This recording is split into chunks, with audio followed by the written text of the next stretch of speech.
bigla ako ni Jess at Ganyan na-meet natin. kaya sabi, lalabas ko na ito bukas. Nasasubmit ko. Wala pa akong title. So, yun lang ano yun. Naisip ko, vagabond natin. Tapos Pugad Baboy. Pinapili ko siya. Kasi yung Pugad Baboy na lang.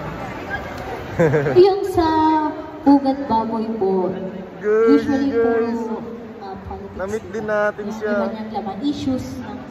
Bakit po yung, ganun din po yung naisip niyo na i-comics natin sa...